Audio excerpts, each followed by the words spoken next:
விழித்திருக்கும் போது காண்பது நாம் தரிசனம் என்று சொல்கிறோம். இப்படியாக கர்த்தருடைய காரியங்களை கர்த்தரிடத்திலிருந்து ஆலோசனைகளை தாவீதையா பெற்றிருக்கிறார். நம்முடைய பிதாவாகி தேவனுடைய அன்பும் ஆண்டவராகிய இயேசு கிறிஸ்துவின் கிருபையும் சமாதானமும் உங்கள் அனைவரோடும் கூட இன்றைக்கும் இருப்பதா.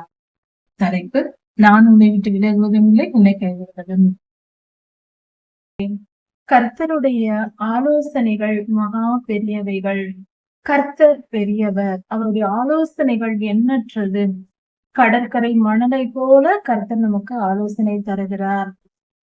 கர்த்தரிடத்தில் தாவீதையா சொல்லுகிறார், நான் விழிக்கும் போதும் உன்னுடைய சமூகத்தில் இருந்தேன் என்று. அதாவது இதன் பொருள் என்னவென்றால், இரண்டும் ஒரே வசனத்தில் கொடுக்கப்பட்டிருக்கிறது. அதாவது கர்த்தருடைய ஆலோசனைகளை அவர் தூங்கும் பொழுது கனவில் கர்த்தரிடத்தில் பெற்றுக் கொள்கிறார். தரிசனங்கள் மூலமாக கர்த்தர் பேசி கனவில் அவர் தெரிந்து கொள்கிறார். அவருடைய ஆலோசனைகள் எண்ணற்றது என்று சொல்கிறார். அதன் பின்பு நான் விழித்துக் கொண்டேன், ஆனாலும் இன்னும் உம்முடைய சமூகத்தில் இருக்கிறேன். இரண்டு காரியங்கள் இங்கு தெரிகிறது. ஒன்று, தூங்கும் போதும் கனவில் கர்த்தரிடத்தில் ஆலோசனைகளை தாவீதையா பெற்றிருக்கிறார். தீர்க்க தரிசனங்களாக, அதாவது கனவு சொப்பனம் என்று சொல்வது போல கனவாக சொப்பனமாக பெற்றிருக்கிறார். விழித்திருக்கும் போது தரிசனம், விழித்திருக்கும் போது காண்பது நாம் தரிசனம் என்று சொல்கிறோம். இப்படியாக கர்த்தருடைய காரியங்களை கர்த்தரிடத்திலிருந்து ஆலோசனைகளை தாவீதையா பெற்றிருக்கிறார். அதை தான் இங்கு கொடுத்திருக்கிறார். உறங்கும் போதும் உன்னுடைய ஆலோசனைகள் கிடைக்கும், விழித்திருக்கும் போதும் கர்த்தருடைய ஆலோசனைகளை நம்மால் பெற்றுக்கொள்ள முடியும் என்று தெளிவாக இங்கு நமக்கு கொடுத்திருக்கிறார். இதன் பொருள் என்னவாக இருக்கிறது? கர்த்தர் எப்பொழுதும் நமக்கு ஆலோசனை தந்து நல்வழிப்படுத்துகிற தேவனாய் இருக்கிறார்.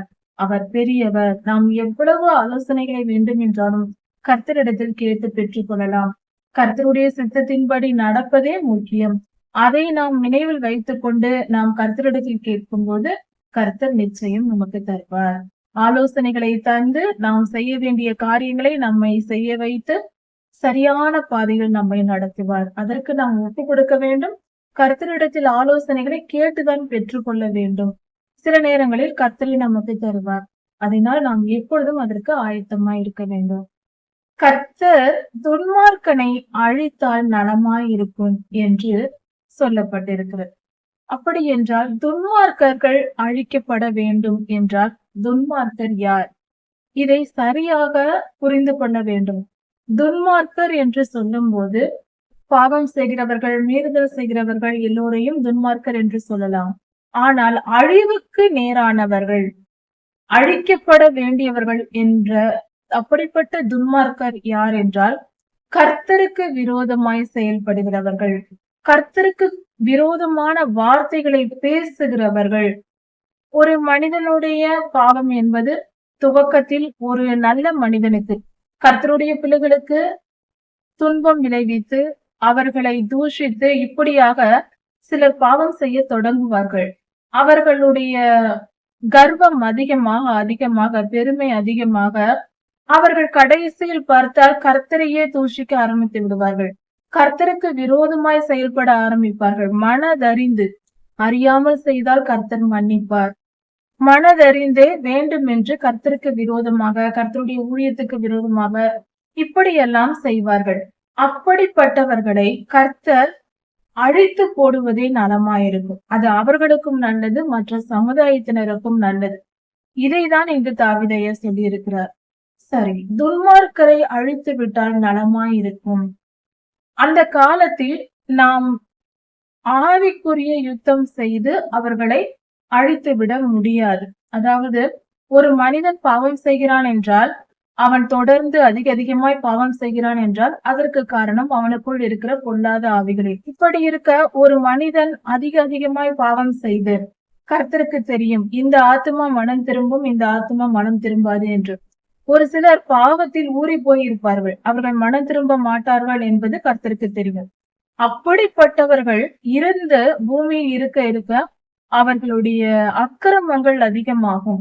கர்த்தர் ஏன் அவர்களை வைத்திருக்கிறார் என்றால் அவர்கள் செய்த நன்மைக்கேற்ற பலனாக அவர்கள் உயிர் வாழ்ந்து கொண்டிருப்பார்கள். அவர்களுடைய ஆரம்ப காலத்தில், சிறு வயதில், ஆரம்ப காலத்தில் வாழ்க்கையில் அவர்கள் செய்த நன்மைக்காக அவர்கள் ஜீவனை கர்த்தர் விட்டு வைத்திருப்பார். ஆனால் அவர்கள் மனம் திரும்ப மாட்டார்கள் என்பது கர்த்தருக்கு தெரியும். அப்படிப்பட்ட துன்மார்க்கர் இருப்பார்கள். அவர்கள் எப்பொழுதும் கர்த்தருக்கு தாங்கள் உயிரோடு இருக்கும் வரைக்கும் கர்த்தருடைய பிள்ளைகளுக்கு துன்பம் விளைவித்துக் கொண்டே இருப்பார்கள். கர்த்தருடைய காரியங்களை தடை செய்வார்கள். எந்த காரியம் நாம் செய்ய போனாலும், ஊழியம் செய்ய போனாலும், சபை கூடினாலும், ஆராதித்தாலும், ஜெபித்தாலும் எல்லாவற்றிற்கும் முட்டுக்கட்டையாக வந்து நிற்பார்கள். செய்யக்கூடாது என்று தடை செய்வார்கள். அவர்கள் துன்மார்க்கர் என்று கர்த்தருக்கு தெரியும். ஆனாலும் அவர்கள் செய்த நன்மைக்கு ஏற்ற நீதியை கொடுக்கும்படியாக அவர்களை உயிர் வாழ வைத்திருப்பார். ஏனென்றால் அவர்கள் வாழ்நாள் முடிந்ததும் பாதாளத்தில் போடப்படுவார்கள். இவ்வுலகத்தில் செய்த நன்மைக்கு அவர்களுக்கு பதில் நன்மை அவர்கள் பெற வேண்டும். அதனால் கர்த்தருடைய நீதி நிமித்தம் அவர்கள் பூமியில் வைக்கப்பட்டிருக்கிறார்கள். அப்படிப்பட்டவர்கள் மிகவும் கர்த்தருடைய சேனைக்கு துன்பம் விளைவிப்பார்கள். அப்படிப்பட்டவர்கள் அழிந்து போனால் நலமா இருக்கும் என்று கர்த்தர் சொல்கிறார். அதாவது திருந்தாத மனிதர்கள், இனி திருந்த மாட்டார்கள் என்ற நிலையில் இருப்பவர்கள். முக்கியமாக இந்த முடிவை எந்த மனிதர்களாகிய நாமும் எடுக்க முடியாது. இந்த மனிதனை பார்த்து இவன் திருந்துவான், இவன் திருந்த மாட்டான் என்று நாம் முடிவு செய்யக்கூடாது. அது நமக்கு தெரியாது, நமக்கு முடியாத காரியம். கர்த்தர் வெளிப்படுத்தினால் ஒழிய, கர்த்தர் சொன்னால் ஒழிய நாமாக முடிவு செய்யக்கூடாது. எவ்வளவு பெரிய ஞானியாய் இருந்தாலும் முடிவு செய்யக்கூடாது. ஏனென்றால் எவனுடைய பாவம் மன்னிக்கப்படுகிறதோ அவர்கள் பரலோகத்திற்கு வருவார்கள், மனம் திரும்புவார்கள். இவர்களுடைய பாவங்கள் மன்னிக்கப்படவில்லையோ அவர்கள் துன்பத்தை அனுபவிப்பார்கள். அதாவது இந்த உலகத்தில் வாழும் வரைக்கும் பிறருக்கு, கர்த்தருடைய பிள்ளைகளுக்கு, பரிசுத்த காரியங்களுக்கு எதிராக நிற்பார்கள். கடைசியில் அவர்கள் நித்திய ஜீவனை அடைய முடியாமல் பாதாளத்திற்கு போடப்படுவார்கள். ஆனால் திருந்த கூடியவர்கள், திருந்தும் மனநிலை உடையவர்களை கர்த்தரே அறிவார். நாமாக எந்த முடிவும் செய்யக்கூடாது. அதை நாம் தெளிவாக இருக்க வேண்டும்.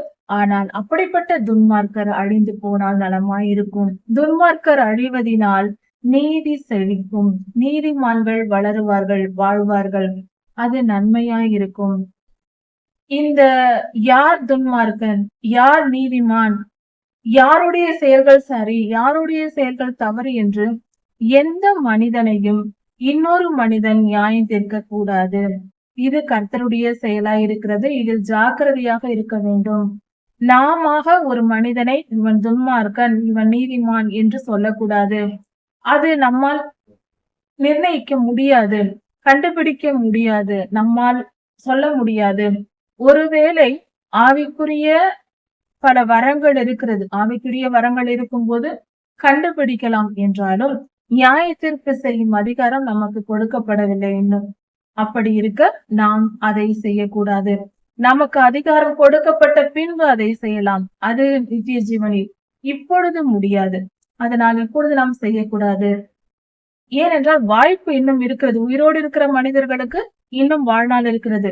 அந்த நாட்களில் அவர்கள் நல்லவர்களாகவும் மாறலாம், கெட்டவர்களாகவும் மாறலாம், எப்படியும் வாழலாம். அதை குறித்து நமக்கு தெரியாது.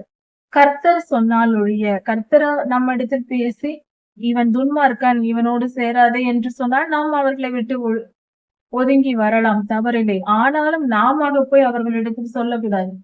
அதனால் நம் வாயிலிருந்து யாரையும் துன்மார்க்கன், நீதிமான் என்று நியாய தீர்ப்பு கொடுக்க கூடாது. நம் நண்பர்களிடம் பேசக்கூடாது. இவன் மோசமானவன், இவன் தவறானவன் என்றெல்லாம் சொல்லக்கூடாது. நல்லவர் என்றும் சொல்லக்கூடாது.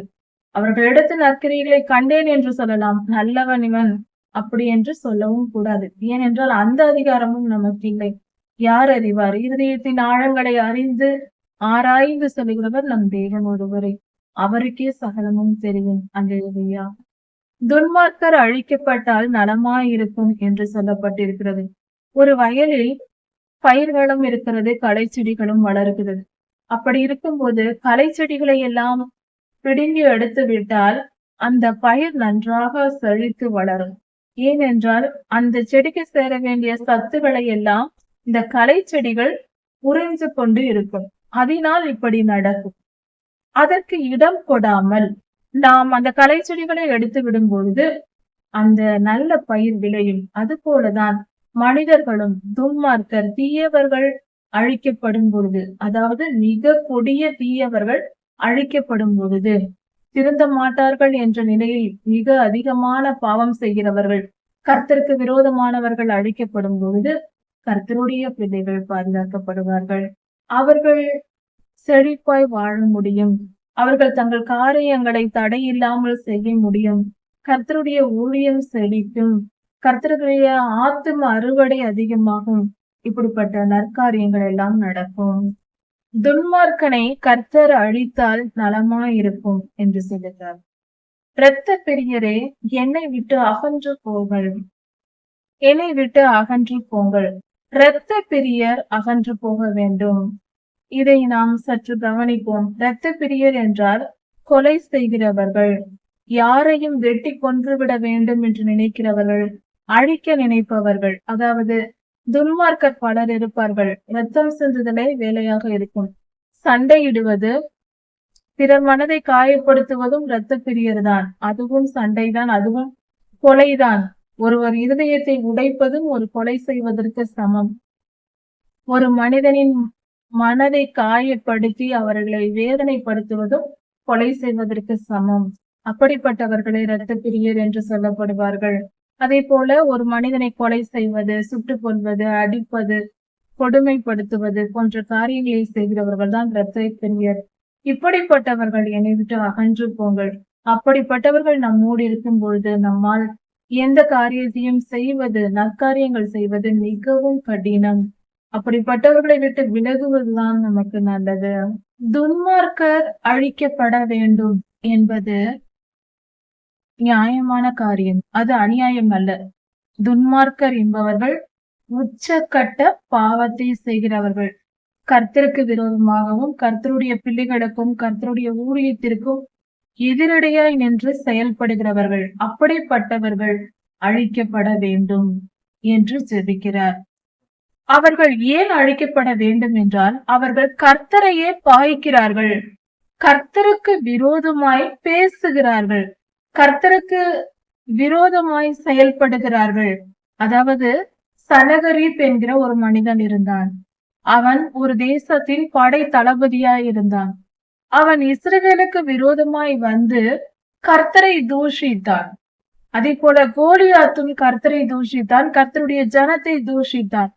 அதாவது கர்த்தருடைய பிள்ளைகளை தூஷிப்பது என்பது அவர்களுடைய பாவத்தின் வழியா இருக்கிறது.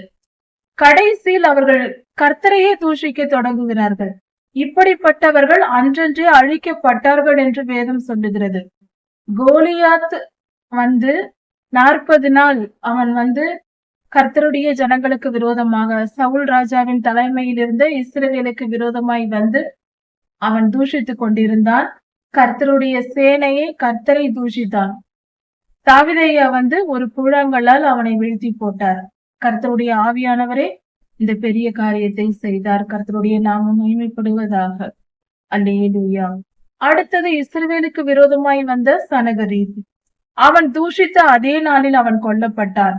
அவன் கர்த்தருக்கு விரோதமாய் வாயை திறந்தான், அநியாயமாய் அக்கிரமமாய் பேசினான், அவன் துன்மார்க்கனாய் இருந்தான். கர்த்தர் அன்றே அவனை அழித்து போட்டார். அவன் திரும்பி வரவே இல்லை. இஸ்ரவேல் தேசத்திற்கு வந்த பொழுதும் யுத்தம் செய்யவில்லை. இப்படியாக கர்த்தர் அவனை முடித்து போட்டார். கர்த்தருக்கு விரோதமாய் ஒருவன் வாயை திறந்து பேசினால் அவனுடைய பாவத்தின் முழுமை அடைந்தது, அவன் பாவம் முழுமை அடைந்தது என்று பொருள். ஒரு மனிதனின் பாவம் கர்த்தரை தூஷிப்பதில் முழுமை அடைந்து விடுகிறது. அப்பொழுது கர்த்தர் அவனுக்கு முடிவை கொடுத்து விடுகிறார். அவன் மரணம் அடைய நேரிடுகிறது. இதுதான் யாக்கோபு புஸ்தகத்தில் சொல்லப்பட்டிருக்கிறது. இச்சையானது கர்ப்பம் தரித்து பாவத்தை பிறப்பிக்கும், பாவம் முழுமை அடையும் போது மரணத்தை பிறப்பிக்கும் என்று. இப்படியாக கர்த்தருக்கு விரோதமாய் துன்மார்க்கமாய் நடக்கிறவர்கள், கர்த்தரை பாய்க்கிறவர்கள் அழிக்கப்பட்டு போக வேண்டும். கர்த்தரையே அவர்கள் பாய்க்கிறார்கள். அப்படிப்பட்டவர்கள் இருக்கக்கூடாது. அப்படிப்பட்டவர்கள் கர்த்தரை குறித்து துன்மார்க்கமாய் பேசுகிறார்கள். கர்த்தருக்கு விரோதமான வார்த்தைகள். கர்த்தர் நீதியுள்ளவர், அவர் நல்லவர், அவர் பரிசுத்தர், அவரை துன்மார்க்கமாய் பேசுகிறார்கள், தவறாய் பேசுகிறார்கள். அப்படிப்பட்டவர்கள் அழிக்கப்பட வேண்டும். அவர்கள் அது மட்டுமல்ல, கர்த்தருக்கு விரோதமாய் சத்துருக்களாகி கர்த்தருடைய நாமத்தை வீணாய் வழங்குகிறார்கள். கர்த்தருடைய பெயரை கெடுக்கிறார்கள். ஒரு மனித வாழ்வின் வெற்றிகரமான வாழ்க்கை என்றால் அது கர்த்தருடைய மகிமைக்காய் வாழ்ந்து முடிக்கும் வாழ்க்கையா இருக்கிறது. பரிசுத்தமாய் வாழ்ந்து கர்த்தருக்கு ஊழியம் செய்து கர்த்தருக்கு மகிமையை ஏற்படுத்துகிற மனிதனாய் இருந்தால் அவர்களுடைய வாழ்க்கை வெற்றிகரமான வாழ்க்கையாய் இருக்கிறது. உதாரணத்திற்கு பல பரிசுத்தவான்களை சொல்லலாம். கிரஹாம் ஸ்டெயின் போன்ற இரத்த சாட்சிகள், அன்னை தெரசா அம்மா போன்ற பெரியோர்கள், இப்படிப்பட்ட எத்தனையோ ஊழியக்காரர்கள் இருக்கிறார்கள். அவர்கள் எல்லாம் கர்த்தருக்கு மகிமையை சேர்க்க வாழ்ந்தார்கள். அவர்கள் வாழ்க்கை அர்த்தமுள்ளதா இருந்தது. அதே போல நாமும் வாழ வேண்டும். இதற்கு எதிரடையான ஒரு செயல் என்னவென்றால், கர்த்தருக்கு விரோதமாய் செயல்படுவது என்றால் கர்த்தருடைய பெயரை கெடுப்பது. கர்த்தருடைய பெயரை வைத்துக் கொண்டு அவர் பெயரை கெடுக்கும்படியாக கிறிஸ்தவர்கள் என்றால் கேவலமாக பேசும் அளவுக்கு தவறான வாழ்க்கை வாழ்வது, பாவம் செய்வது, பணத்தாசை பிடித்து திரிவது, பதவி ஆசை பிடித்து திரிவது போன்ற பலவித துன்மார்க்க செயல்கள், கர்த்தருக்கு பிரியமில்லாத பெருமை, சுயநலம் போன்ற காரியங்களை வைத்துக் கொண்டு அதுவே வாழ்க்கை என்று வாழ்கிறார்கள் அல்லவா? நான் கிறிஸ்தவன் என்றும் போதகர் என்றும் ஊழியக்காரன் என்றும் பலவித பட்டங்களை வைத்துக் கொண்டு இப்படியாக செய்கிறவர்கள் கர்த்தருடைய பெயரை வீணாய் கெடுக்கிறார்கள். இப்படிப்பட்டவர்கள் அழிக்கப்பட வேண்டும், நிச்சயம் அழிக்கப்பட வேண்டும். ஏனென்றால் அவர்கள் திருந்தாத நிலைக்கு வந்து விட்டார்கள், மனம் திரும்பவே மாட்டார்கள் என்ற நிலையில் இருக்கிறவர்களே அழிக்கப்பட வேண்டியவர்கள். தீமையை அகற்றி நன்மையை பெற்றுக் கொள்வோம். கர்த்தருக்கு சந்தோஷத்தை உண்டு பண்ணுகிறவர்களாக, கர்த்தருக்கு பிரியமானவர்களாய் நாம் வாழ்வோம். சங்கீதம் 139 அதிகாரம் 20 வசனம் முதல் 24 வசனம் வரை. இந்த காலத்தில் எல்லோரையும் நேசிக்க வேண்டும் என்று சொல்லிக் கொண்டு திரிகிறோம். சற்று நிதானித்து பார்ப்போம். நம் சத்துருக்களையும் கர்த்தர் நேசிக்க சொன்னார், ஆனால் உறவாட சொல்லவில்லை. உறவாடுதல் என்பது வேறு, அன்பு காட்டுவது என்பது வேறு. வித்தியாசத்தை நாம் உணர்ந்து கொள்ள வேண்டும். அதாவது அன்பு காட்டுவது என்பது பிறர் நன்றாக இருக்க வேண்டும் என்று நினைப்பது. 1 கொரிந்தியர் 13 அதிகாரத்தில் கொடுக்கப்பட்டிருக்கிறது. அன்பு காட்டுவது என்பது அவர்களிடத்தில் அவர்கள் நன்றாக இருக்க வேண்டும், அவர்களும் பரலோகம் வர வேண்டும் என்று அவர்களுக்காக ஊழியம் செய்வது, நம்மாலான உதவிகளை செய்வது, அவர்களிடத்தில் அன்பாய் நடந்து கொள்வது, அவர்கள் துன்பத்தில் இருக்கும் போது ஆறுதல் சொல்வது, அவர்களுக்கு வேண்டிய உதவிகளை செய்வது, இது எல்லாமே அன்பின் செயல். இதையெல்லாம் செய்ய வேண்டும். உறவாடக்கூடாது. உறவாடுதல் என்றால் என்ன? இதை நன்றாக புரிந்து கொள்ள வேண்டும். பழகக்கூடாது. பழகுதல், உறவாடுதல் இரண்டும் தவறாக முடிந்துவிடும். ஏனென்றால் நாம் அவர்களுக்கு செய்யலாமே தவிர அவர்களிடமிருந்து நாம் எதிர்பார்க்க கூடாது. நான் இன்று உங்களை விருந்துக்கு அழைக்கிறேன், நீங்கள் நாளைக்கு என்னை அழைப்பீர்கள், நாம் இருவரும் பண்டிகை கொண்டாடலாம், பர்த்டே கொண்டாடலாம் என்று உறவாடுதல் கூடாது. நான் இதை கொடுக்கிறேன், நீங்கள் இதை கொடுத்தால் நான் பெற்றுக்கொள்கிறேன், இப்படி வாழ்வதுதான் உறவாடுவது. துன்மார்க்கரோடு இப்படி நாம் செயல்படக்கூடாது. அப்படி செய்தால் அவர்கள் என்ன பாவம் செய்கிறார்களோ அதே பாவத்திற்கு நம்மை இழுத்து விடுவார்கள். விக்கிரக ஆராதனையா இருக்கலாம், இச்சைக்குரிய காரியங்களா இருக்கலாம், அது எப்படிப்பட்ட பாவங்களா இருக்கலாம். சங்கீதம் 1:1 சொல்லப்பட்டிருக்கிறது, துன்மார்க்கருடைய ஆலோசனையில் நடவாமலும் பாவிகளுடைய வழியில் நில்லாமலும் பரியாசக்காரர் உட்காரும் இடத்தில் உட்காராமலும் இரவும் பகலும் கர்த்தருடைய வேதத்தில் தியானமாய் இருக்கிற மனிதன் பாக்கியவான் என்று. அப்படி இருக்க நாம் துன்மார்க்க, பரியாசக்காரர், பாவிகள் இப்படிப்பட்டவர்களோடு சேரக்கூடாது, யாருடன் உட்காரக்கூடாது, யாருடன் நிற்கக்கூடாது என்று தெளிவாக கர்த்தர் கொடுத்திருக்கிறாரே.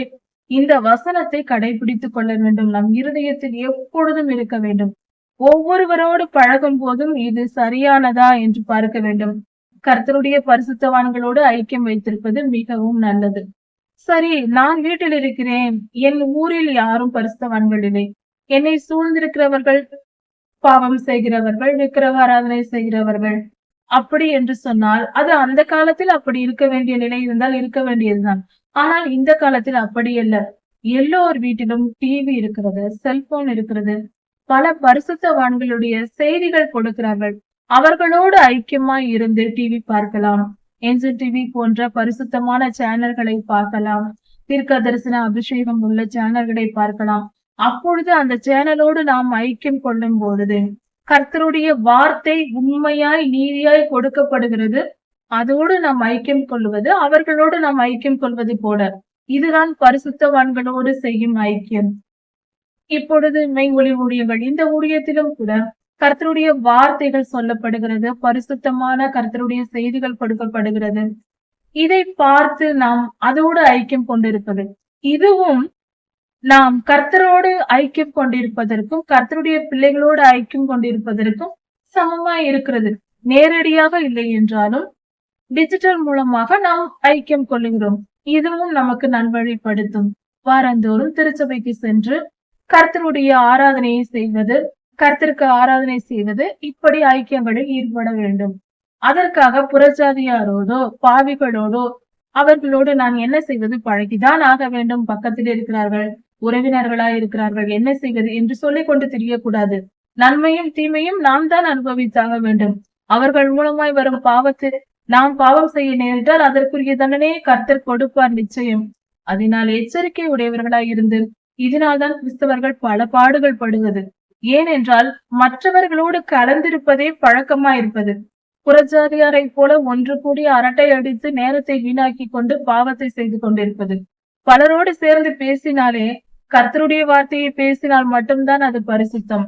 நம் சொந்த காரியங்களை பேசுகிற எந்த ஒரு கூட்டமாயிருந்தாலும் அது பரிசுத்தமானது அல்ல. அதை நாம் தெரிந்து கொள்ள வேண்டும். உலக காரியங்களை குறித்து வாக்குவாதம் செய்வது, பேசுவது போன்ற விஷயங்கள் நல்லதல்ல. அதனால் புரிந்து கொண்டு நம்மை நாமே தனிமைப்படுத்திக் கொண்டு, தோற்றத்தில் தான் நாம் தனிமையாயிருப்பது போல தோன்றும். நாம் ஜெபிக்கும் போதும் வேதம் வாசிக்கும் போதும் பரிசுத்த ஆவியானவராக நம் தகப்பன் நம்மோடு இருப்பார். தேவ தூதர்கள் இருப்பார்கள். நமக்கு சொல்லிக் கொடுக்க வேதகால பரிசுத்தவான்கள் நமக்கு முன்பாக வந்து சொல்லிக் கொடுப்பார்கள்.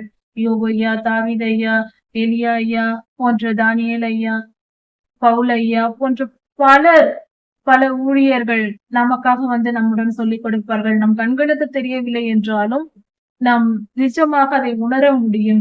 வேதம் வாசிக்கும் போது அவர்கள் குரலை கேட்க முடியும். இப்படியாகலாம் நமக்கு அனுபவம் கிடைக்கும். கர்த்தரே நம்மளோடு பேசுவார். இப்படி நாம் கூட்டமாக தான் எப்பொழுதும் இருப்போம். நாம் தனிமையாக எப்பொழுதும் இருப்பதே இல்லை. நமக்காக பாதுகாப்புக்கான தூதர்கள், நம்முடைய ஜெபத்தை எடுத்து செல்லும் தூதர்கள் என்று தூதர்கள் கூட்டம் இருக்கும். இப்படி பலர் நம்மை பாதுகாத்து கொண்டிருக்கிறார்கள். ஒரு மிகப்பெரிய பிரைம் மினிஸ்டர் போன்ற பெரிய அதிபதிகளாக இருக்கிறவர்கள், அரசாங்கத்தில் உயர்ந்த பதவி வகிப்பவர்களுக்கு எப்படி பாதுகாப்பு கொடுக்கப்படுகிறதோ அது போல கர்த்தர் நம் ஒவ்வொருவரையும் பாதுகாத்து வைத்திருக்கிறார். நம் கண்களுக்கு தெரியாமல் இருக்கலாம், ஆனால் உண்மை. கர்த்தருடைய பிள்ளைகள் எல்லோரும் தேவதூதர்களால் பாதுகாக்கப்பட்டு கொண்டிருக்கிறார்கள். எப்பொழுதும் கூடவே வைக்கப்பட்டிருக்கிறார்கள், அவர்களும் நம்மை பாதுகாக்க. அதனால் இப்படிப்பட்ட காரியங்களை தெரிந்து கொண்டு நாம் பரிசுத்தமாய் வாழ நினைப்பது மிகவும் அவசியம்.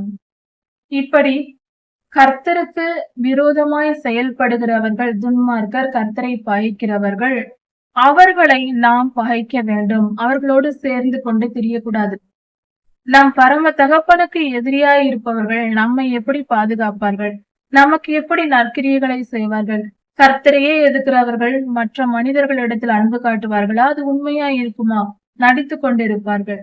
தயவு செய்து கர்த்தருக்கு விரோதமான மனிதர்கள் இருந்தால் அவர்களுக்குள் பொல்லாத ஆவிகள் இருக்கும். அப்படிப்பட்டவர்களை விட்டு விலகி விடுங்கள்.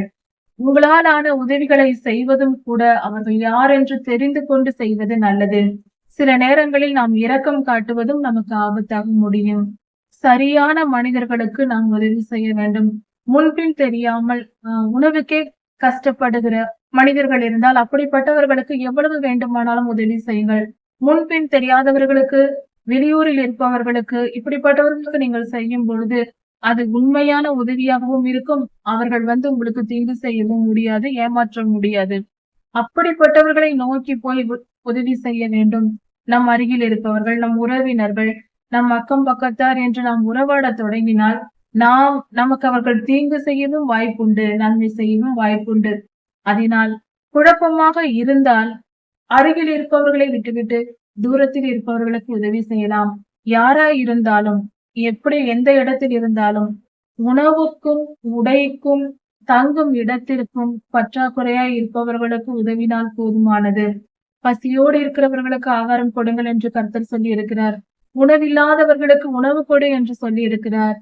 படுத்துக்கொள்ள குளிருக்கு போர்த்திக் கொள்ள போர்வை இல்லை, படுக்க இடம் இல்லை, நான் குளிரில் நடுங்குகிறேன் என்று சொல்லுகிறவர்களுக்கு நாம் போர்வை கொடுக்கலாம். மற்றபடி வேற எந்த உதவியும் உதவி செய்ய வேண்டிய அவசியம் இல்லை.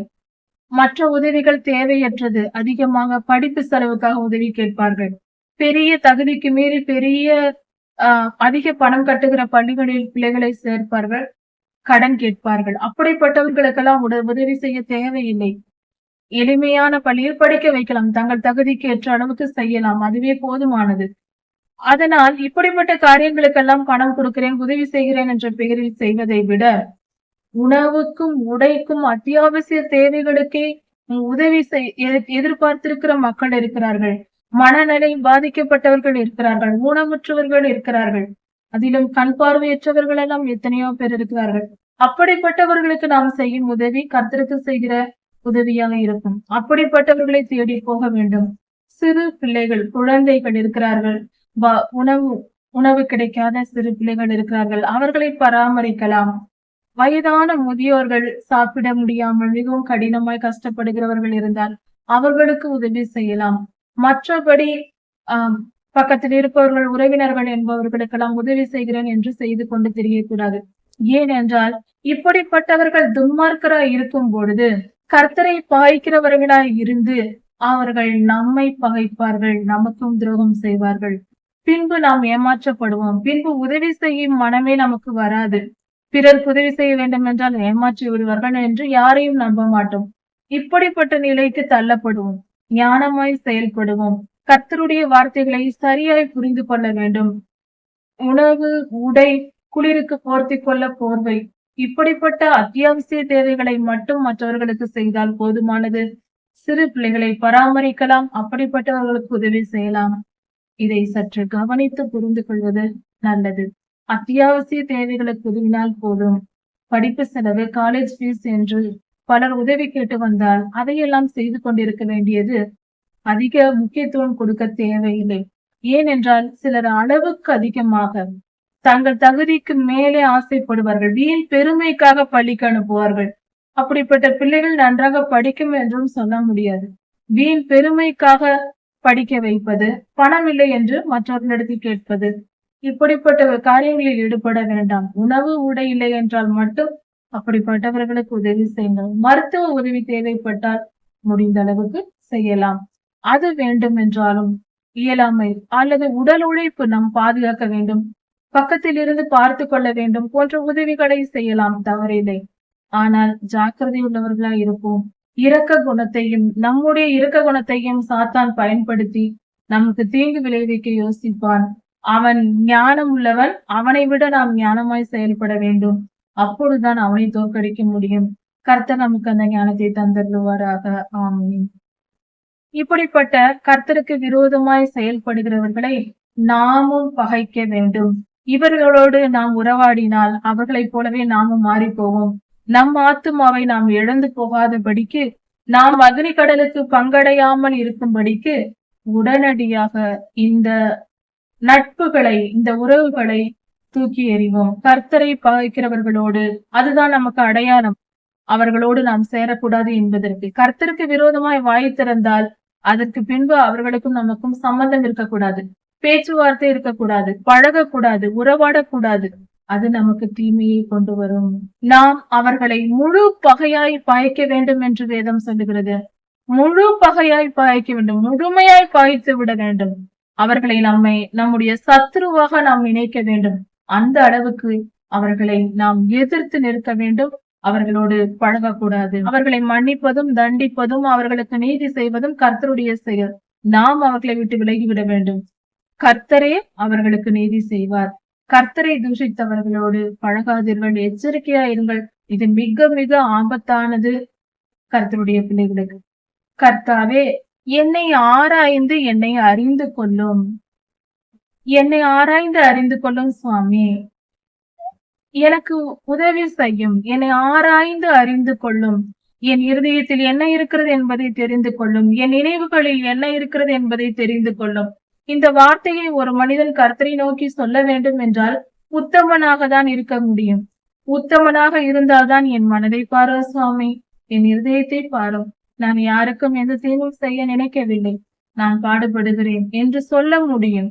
அதனால் நம் இருதயத்தில் சுத்தம் உள்ளவர்களாய் இருந்து இந்த வார்த்தைகளை ஜெபமாக நாம் ஏறெடுக்கலாம். என் இருதயத்தை ஆராய்ந்து பாரும். என் சிந்தனைகளை நீர் ஆராய்ந்து பாரும். நீர் தெரிந்து கொள்ளும் சுவாமி. அப்பொழுது அவரிடத்திலிருந்து நமக்கு நன்மைகள் கிடைக்கும். ஏனென்றால் நம்மிடத்தில் உள்ள நீதியை பார்க்கலாம். நம்முடைய நற்குணங்களை கர்த்தர் பார்த்து அது நிமித்தம் நமக்கு பெரிதாய், நம்மளிடத்தில் சிறிதிருந்தாலும் கர்த்தர் பெரிதாய் நம்மை ஆசீர்வதிப்பார் அல்லவா? அவர் அப்படிப்பட்டவர் தான். நாம் சிறிய நீதியான காரியங்களை செய்தால் போதும், அவர் பெரிய நன்மைகளை கர்த்தர் கொடுப்பார். அவர் மிகவும் நல்லவர். அவர் பெரிய மனதுள்ளவர், சம்பூரணமாய் கொடுக்கிறவர். கொஞ்சம் நஞ்சமாகலாம் இல்லை, தாராளமாக கொடுப்பார். அவர் சம்பூரணமாய் கொடுக்கிற தேவனாய் இருக்கிறார். கர்த்தாவே, என் இருதயத்தையும் என் சிந்தனைகளையும் நீர் ஆராய்ந்து பார்த்து வேதனை உண்டாக்கும் வழிகள் என்னிடத்தில் இருக்கிறதா என்று பாரும். சுவாமி, உமக்கு பிடிக்காத காரியங்கள், உன் மனதை காயப்படுத்தக்கூடிய செயல்கள், உமக்கு பிடிக்காத எந்த நினைவுகளையாவது நான் வைத்திருக்கிறேனா? எந்த கெட்ட குணமாவது என்னிடத்தில் இருக்கிறதா? ஏதாவது நான் தீங்கு செய்கிறேனா? வேதனை, உமக்கு வேதனையை ஏற்படுத்துகிற காரியத்தை நான் ஏதாவது செய்ய வேண்டும் என்று நினைத்திருக்கிறேனா? என் மனதை பாரும், என் நினைவுகளை பாரும் என்று கேட்கிறார். அப்படி என்றால் இப்படி நாம் கேட்கும் பொழுது கர்த்தர் நம்மை ஆராய்ந்து பார்த்து நமக்கு நீதி செய்வார். கர்த்தருக்கு வேதனை தரும் வார்த்தைகள், செயல்கள் நம்மிடத்தில் இருக்கக்கூடாது, எப்பொழுதும் இருக்கக்கூடாது. கர்த்தர் மனதை காயப்படுத்தக்கூடிய காரியங்களை நாம் செய்யவே கூடாது. அது துன்மார்க்கரின் செயல். கர்த்தரை தூஷிப்பது, கர்த்தருடைய பிள்ளைகளை தூஷிப்பது, கர்த்தரை விட்டு வழி விலகி போவது, இதெல்லாம் கர்த்தர் மனதை காயப்படுத்தும். அப்படியெல்லாம் செய்யாமல் எப்பொழுதும் கர்த்தருக்கு பிரியமாய், சுயநலமற்றவர்களாய், பெருமையற்றவர்களாய், தங்களை தாழ்த்தி பிறருக்கு உதவி செய்து நல்லபடியாக வாழ்கிற நற்குணசாலிகளாக நாம் இருக்க வேண்டும். அப்படி இருக்கும்போது அதுவே கர்த்தருக்கு பிரியமா இருக்கிறது. கர்த்தர் நல்லவர், அவர் மிக மிக நல்லவர், அவர் பரிசுத்த தெய்வம். அவரை நாம் புரிந்து கொண்டு நாம் நடக்க வேண்டியது அவசியம். அவர் மனதிற்கு பிரியமில்லாத எந்த காரியத்தையும் நம் வாழ்க்கையில் இல்லாதபடி துடை தெரிய வேண்டும். கர்த்தருக்கு பிரியமாய் நடக்க வேண்டும். என் நினைவுகளில் துன்மார்க்க எண்ணங்கள் கொண்டு நான் ஏதாவது தவறான சிந்தனைகளை வைத்திருந்தால், தவறான வழியில் போவதற்கு வாய்ப்பு என்னிடத்தில் இருக்கிறதா? என் ஆண்டவரே, என்னிடத்தில் அப்படிப்பட்ட துர்குணங்கள் இருக்கிறதா, கெட்ட எண்ணங்கள் இருக்கிறதா என்று என்னை பார்த்து அதையெல்லாம் சரி செய்து, என் நினைவுகளை சரி செய்து, என் இருதயத்தில் சிந்தனைகள், என் நினைவுகள் எல்லாவற்றையும் சரி செய்து நித்திய வழியில் என்னை நடத்தும். என் மனதில் துர்குணங்கள் இருந்தால் அதையெல்லாம் அகற்றி போட்டு பரிசுத்தமாய் உம்முடைய பாதையில் நடத்தும் என்று சொல்லப்பட்டிருக்கிறது. அப்படி நாம் ஜெபிக்க வேண்டும். கலாத்தியர் 5ஆம் அதிகாரத்தில் கொடுக்கப்பட்டிருக்கிற ஆவியின் கனிகளே கர்த்தருடைய பரிசுத்த பாதை. அந்த ஆவியின் கனிகளை உடையவர்களாய் நாம் இருக்க வேண்டும். மாம்சத்தின் கிரியைகள் என்று 17 காரியங்கள் அந்த இடத்தில் சொல்லப்பட்டிருக்கிறது. கலாத்தியர் 5ஆம் அதிகாரத்தில் அந்த 17 காரியங்களும் கர்த்தருக்கு வேதனை உண்டாக்கக்கூடிய காரியங்கள். அது நம்மிடத்தில் இருக்கக்கூடாது. இதை நாம் படித்து தெரிந்து கொண்டு தீமையை அகற்றி நன்மையை பெற்றுக் கொள்வோம். கர்த்தருக்கு சந்தோஷத்தை உண்டு பண்ணுகிறவர்களாக, கர்த்தருக்கு பிரியமானவர்களாய் நாம் வாழ்வோம். சங்கீதம் 140 1 முதல் 6 வசனங்கள் வரை. இந்த சங்கீதம் கர்த்தருடைய தாசனாகிய, கர்த்தருடைய இருதயத்திற்கு ஏற்ற மனிதன் என்று சொல்லப்பட்ட தாவீது ஐயாவின் சங்கீதமாய் இருக்கிறது. இந்த சங்கீதத்தில் தாவீது ஐயா செய்கிற ஜெபமாக இது கொடுக்கப்பட்டிருக்கிறது. கர்த்தாவே, கொடுமை உள்ளவனுக்கு என்னை தப்புவியும், பொல்லாத மனிதர்களுக்கு என்னை தப்புவியும். பொல்லாத மனிதர்கள் என்பவர்கள் யார்? பொல்லாப்பு செய்கிறவர்கள். பொல்லாத ஆவிகள் சொல்லிக் கொடுக்கும், அதை கேட்டு இவர்கள் நடப்பார்கள். தீய மனம் உடையவர்கள், பிறருக்கு தீமை செய்து சுயநலமாய் வாழுகிறவர்கள், பெருமை பாராட்டுகிறவர்கள், இப்படிப்பட்டவர்களே பொல்லாத மனிதர்களாய் இருக்கிறார்கள். தங்கள் சுயநலத்திற்காக எதையும் செய்யக்கூடியவர்கள், பாவம் செய்ய துணிகிறவர்கள், கர்த்தருக்கு பயப்படுகிற பயம் இல்லாதவர்கள், இப்படிப்பட்டவர்களே பொல்லாத மனிதர்களாய் இருக்கிறார்கள். இவர்களை கண்டுபிடிப்பது மிகவும் எளிது. கர்த்தருடைய ஊழியத்திற்கும் கர்த்தருடைய பிள்ளைகளுக்கும் கர்த்தருடைய ஆவியானவரின் செயல்கள் எதுவாய் இருந்தாலும் அவைகளுக்கும் கர்த்தருக்கும் விரோதமாய் செயல்படுவார்கள். இப்படிப்பட்டவர்களே பொல்லாத மனிதர்களாய் இருக்கிறார்கள். இப்படிப்பட்ட பொல்லாத மனிதர்கள் அவர்களுடைய தீமைகளிலிருந்து அவர்கள் நமக்கு தீமை செய்யும்படியாக அவர்கள் வலையில் நாம் விழுந்து விடாமல் கர்த்தர் நம்மை காப்பாற்ற வேண்டும். கர்த்தரே நம்மை காப்பாற்றியாக வேண்டும். நமக்கு வேறு கதி கிடையாது. நாம் கர்த்தரையே நம்பி இருக்கிறோம். பொல்லாத மனிதர்களுக்கு என்னை தப்புவியும். அவர்கள் என்னை பிடித்து என்னை கொடுமைப்படுத்துவார்கள். அவர்கள் கொடுமைக்காரர்களாய் இருக்கிறார்கள். அவர்களை விட்டு என்னை விலக்கி விடும் ஆண்டவரே என்று தாவீதையா ஜெபிக்கிறார். நாமும் கூட நம் வாழ்க்கையில் இப்படிப்பட்டவர்களை நாம் சந்திக்கிறோம். பொல்லாத மனிதர்கள் எப்பொழுதும் நமக்கு தீமை செய்வார்கள், நம்மை கொடுமைப்படுத்துவார்கள், நம் மனதை உடைய பண்ணுவார்கள். நாம் மனம் உடைக்கப்படுவது என்பது ஒரு கொலை செய்வதற்கு சமம். ஒருவர் மனதை காயப்படுத்தினால் அது நாம் செய்யும் கொலையாய் இருக்கிறது. இப்படிப்பட்ட காரியங்களை நாம் செய்துவிடக் கூடாது. இப்படி பிறர் மனதை புண்படுத்தி அதில் சந்தோஷப்படுகிறவர்கள், பிறர் மனதை புண்படுத்துவதை எப்பொழுதும் வேலையாக இருக்கிறவர்களே பொல்லாத மனிதர்கள். அப்படிப்பட்டவர்களுக்கு என்னை தப்புவியும் ஆண்டவரே. அவர்கள் கொடுமைக்காரர்களாய் இருக்கிறார்கள். அவர்களிடம் என்னை ஒப்பு கொடுத்து விடாதேயும். என்னை அவர்களிடமிருந்து காப்பாற்றும். அவர்கள் என்னை நெருங்காதபடிக்கு என்னை காப்பாற்றும். ஏனென்றால் அவர்கள் என்னை நெருங்கினால், என்னை துன்புறுத்த அவர்கள் நினைத்தால் மிகவும் நாம் துன்பப்பட வேண்டிய நிலை ஏற்படும். மிகவும் கடினமாய் இருக்கும். அதனால்தான் இந்த ஜெபம் செய்யப்படுகிறது. பொல்லாத மனிதர்களுக்கும் கொடுமைக்காரர்களுக்கும் நாம் நம்மை தப்புவித்துக் கொள்ள வேண்டும். கர்த்தரிடத்தில் ஜெபித்து அப்படிப்பட்டவர்களை விட்டு விலகி விட வேண்டும். அவர்களோடு சேரக்கூடாது. நாம் எப்பொழுதும் அதற்கே முயற்சி செய்ய வேண்டும், அவர்களோடு ஒன்றிணையாமல் இருப்பதற்கு.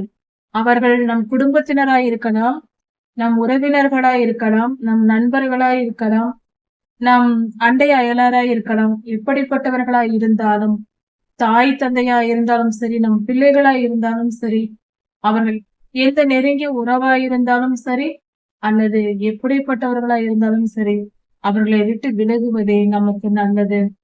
நாம் அவர்களிடமிருந்து நம்மை தப்புவித்துக் கொள்ள வேண்டும். அதற்கு கர்த்தருடைய துணையும் தேவைப்படும். இப்படிப்பட்ட துன்மார்க்கரான மனிதர்கள், பொல்லாத மனிதர்கள் எப்பொழுதும் யுத்தம் செய்ய, தங்கள் இருதயத்தில் யுத்தம் செய்யவே நினைக்கிறார்கள். அவர்கள் பொல்லாப்பு செய்ய நினைத்து தினந்தோறும் நாள்தோறும் அவர்கள் பொல்லாப்பு செய்ய நினைக்கிறார்கள். ரத்தம் சிந்த தீவிரிக்கிறார்கள். அவர்கள் சண்டையிட நினைக்கிறார்கள். யுத்தம் செய்வதற்காகவே நாள்தோறும் கூட்டம் கூடுகிறார்கள். கூட்டம் கூடிக்கொண்டு யுத்தம் செய்ய வருவது, கர்த்தருடைய பிள்ளைகளுக்கு துன்பம் விளைவிக்க வருவது, இதுவே அவர்களுடைய வேலையா இருக்கிறது. அப்படிப்பட்டவர்களை விட்டு நாம் விலகி இருக்க வேண்டும். அதற்கு கர்த்தருடைய உதவியை கேட்க வேண்டும். இப்படிப்பட்ட தீமையான பொல்லாத மனிதர்கள் யார் என்று கவனித்து வருகிறோம். இப்படிப்பட்ட பொல்லாத மனிதர்கள் என்ன செய்வார்களாம்? அவர்களுடைய நாவு கூர்மையாய் இருக்குமாம். மிக கூர்மையாக இருக்கும். நாவு, பாம்பின் நாவு. அது போல இவர்களுடைய வார்த்தைகள் மிக கூர்மையானதாக, அம்பை போல நம்மை தைக்க கூடியதாக. ஒரு வார்த்தை சொன்னால் நம் இருதயமே உடைந்து விடும். அப்படிப்பட்ட வார்த்தைகளை சொல்லுகிறவர்களாய் இருப்பார்கள். பிறர் மனதை காயப்படுத்த அவர்கள் தயங்கவே மாட்டார்கள். அது அவர்களுக்கு மிகப்பெரிய உற்சாகத்தை கொடுக்கும். அவர்களுக்கு அப்படி செய்யவே ஆசைப்பட்டு அலைவார்கள். அவர்களுடைய நாவு விரியன் பாம்பின் நாவை போல இருக்கிறது. அவர்களுடைய சொற்கள் அப்படிப்பட்டதாய் விஷம் நிறைந்ததாய் இருக்கும். விரியன் பாம்பின் விஷத்தை போல, பாம்பின் பல்லின் அடியில் விஷப்பை என்று இருக்கும். அதில்தான் விஷத்தை தேக்கி வைத்திருக்கும். ஒருவரை கடிக்கும் போது அந்த பையிலிருந்து விஷத்தை அந்த மனிதன் மேல் ஏற்றிவிடும், ஊசி போடுவது போல. அதே போலதான் பொல்லாத மனிதர்களும் தங்கள் நாவின் கீழ் விஷத்தை வைத்துக் கொண்டு நம்மை எப்பொழுது கொல்லலாம், நம் இருதயத்தை சாகடிக்க அலைவார்கள். ஜாக்கிரதையா இருக்க வேண்டும். பொல்லாத மனிதர்கள் இப்படிப்பட்டவர்கள் நம் இருதயத்தை காயப்படுத்தி நம்மை துடிக்க வைக்கிறார்கள் என்றால் அவர்கள் விரியன் பாம்பின் குட்டிகள், அதாவது வலு சர்ப்பத்தின் ஆவி அவர்களுக்குள் இருக்கிறது என்று பொருள். நாம் ஜெபித்து அதிலிருந்து விடுதலையை பெற்றுக் கொள்ள வேண்டும். அவர்களை விடுதலையாக்குவதும் நமது கடமையா இருக்கிறது. அவர்களுக்காக நாம் ஜெபிக்க வேண்டும். நாமும் நம்மை பாதுகாத்துக் கொள்ள வேண்டும். அப்படிப்பட்டவர்களிடமிருந்து விலகி இருக்க. அவர்கள் பேச்சில் விஷம் இருக்கும். இரியன் பாம்பின் விஷம் அவர்களுடைய பற்களின் அடியில் இருப்பது போல, பாம்பின் விஷம் பற்களின் அடியில் இருப்பது போல அவர்களுடைய பேச்சில் விஷம் கக்கும். அப்படியே அந்த வார்த்தை கேட்கும் போது நம் இருதயமே நொறுங்கி போகும். அப்படிப்பட்ட வார்த்தைகளை பேசுவார்கள். கர்த்தாவே, துன்மார்க்கனுடைய கைகளுக்கு என்னை விலக்கி காப்பாற்றும். துன்மார்க்கனுடைய கைகள், அந்த கைகள் எனக்கு தீமை செய்ய அலைகிறது, நாடி வருகிறது, என்னை தேடி வருகிறது. அப்படிப்பட்ட துன்மார்க்கனுடைய கைகளுக்கு என்னை விலக்கி காப்பாற்றும். அவர்களிடமிருந்து, அந்த பொல்லாத மனிதர்களிடமிருந்து என்னை காப்பாற்றும். உம்மை பாய்க்கிறவர்கள், பாவம் செய்கிறவர்கள், உமக்கு பிரியமில்லாத காரியத்தை செய்கிறவர்கள் எனக்கு விரோதமாய் எழும்பி இருக்கிறார்கள். சுவாமி, என்னை காப்பாற்றுகிறார்களோ. கொடியவர்களிடமிருந்து கர்த்தர் நம்மை காப்பாற்ற வேண்டும். அதற்காக நாம் ஜெபிக்க வேண்டும். கொடிய மனிதர்களிடமிருந்து என்னை காப்பாற்று சாமி. அவர்கள் என் நடைகளை கவிழ்க்க பார்க்கிறார்கள். நம்முடைய நடைகளை அவர்கள் கவிழ்க்க பார்ப்பார்கள். நாம் ஜெபித்தே கர்த்தரிடத்திலிருந்து இப்படிப்பட்டவர்களிடமிருந்து விடுதலை பெறும்படியாக அவர்கள் நம்மை காயப்படுத்தாதபடிக்கு கர்த்தரிடம் சேர்ந்து நாம் ஜெபித்து தப்பித்துக் கொள்ள வேண்டும். அவர்கள் வேலையே அதுதான், நம்மை துன்புறுத்துவதும் நம்மை துடிக்க வைத்து வேடிக்கை பார்ப்பதுமாயிருக்கும். துன்மார்க்கரின் செயல் அப்படிப்பட்டது. அவர்கள் நம்முடைய நடைகளை கவிழ்க்க பார்ப்பார்கள். அவர்கள் பாவம் செய்து கெட்டழிந்து போவதை மட்டுமல்ல, நாமும் அப்படி ஆக வேண்டும் என்று விரும்புவார்கள். நான் பாவியானேன், நான் பாவம் செய்தேன், எனக்குள் இச்சை இருக்கிறது, இவன் மட்டும் எப்படி பரிசுத்தமா இருக்கலாம், இவள் மட்டும் எப்படி இருக்கலாம், விடமாட்டேன் என்று நம்மையும் பாவத்தில் வழி நடத்த முயற்சி செய்வார்கள். அதற்கு ஏற்ற விதமாய் பேசுவார்கள். வலு சர்ப்பத்தின் விஷத்தை போன்ற வார்த்தைகள் அவர்கள் வாயிலிருந்து வரும். எதையும் நாம் பொருட்படுத்தாமல், எவ்வளவு காயப்படுத்தினாலும், எவ்வளவு கோபம் ஊட்டினாலும் நாம் அதற்கு செவி கொடுக்காமல், கோபம் ஊட்டினாலும் காது கேளாதவன் போல வந்துவிட வேண்டும். துன்மார்க்கர் அப்படித்தானே செய்வார்கள். சொல்லி பார்ப்பார்கள், நாம் கேட்கவில்லை, இச்சக வார்த்தைகளை பேசுவார்கள், நாம் கேட்கவில்லை என்றால் நாம் பரிசுத்தமாகவே வாழ்ந்து கொண்டிருக்கிறோம்.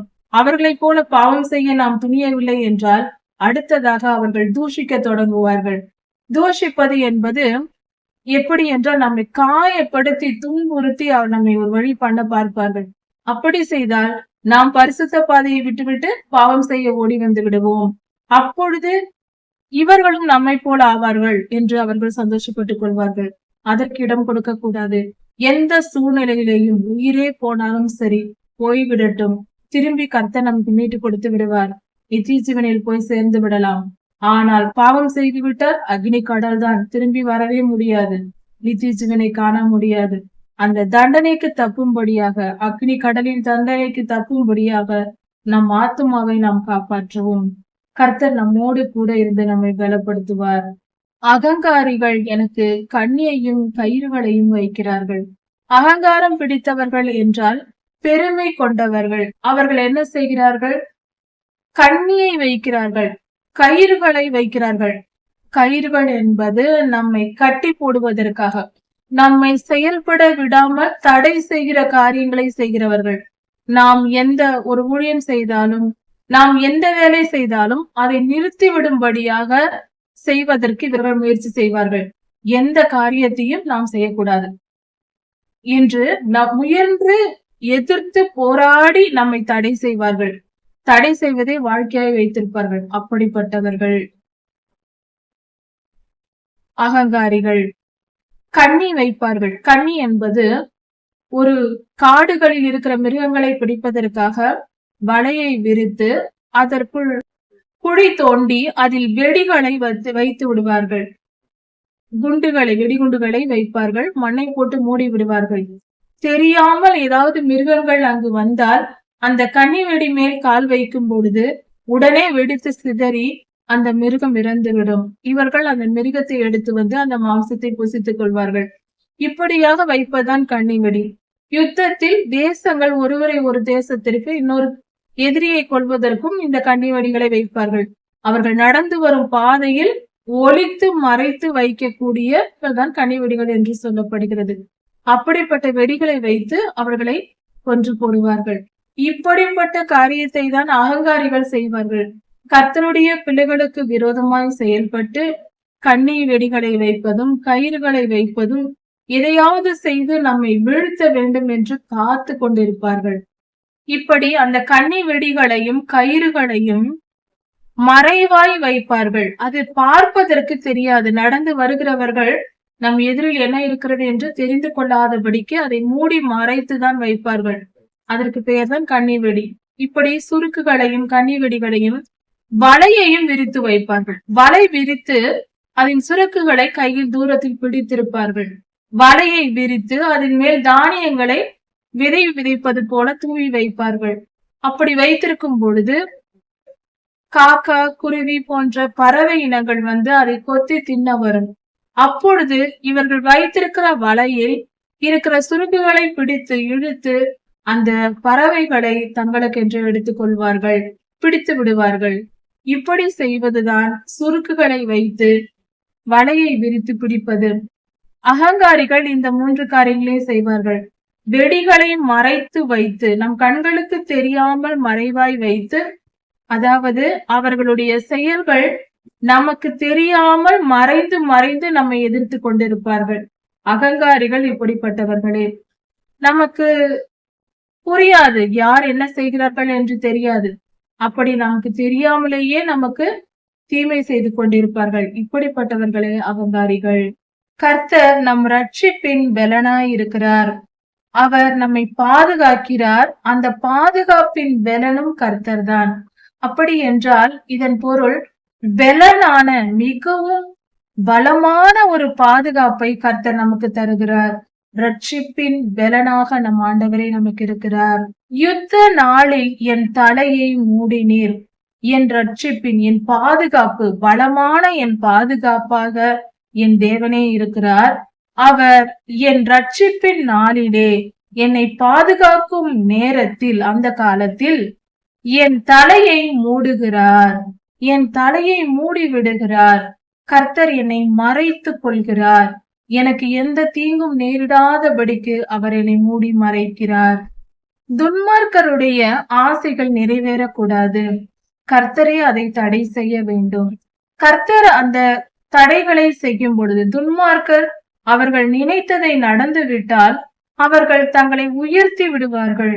ஏற்கனவே பயங்கரமான கர்வம் பிடித்தவர்களாக, பெருமை பிடித்தவர்களாக நமக்கு விரோதமாய் செயல்பட்டு கொண்டிருப்பவர்கள் அவர்கள் நினைக்கும் காரியங்களை அவர்கள் சாதித்து விட்டால் இன்னும் அதிகமாய் நம்மை துன்புறுத்துவார்கள்.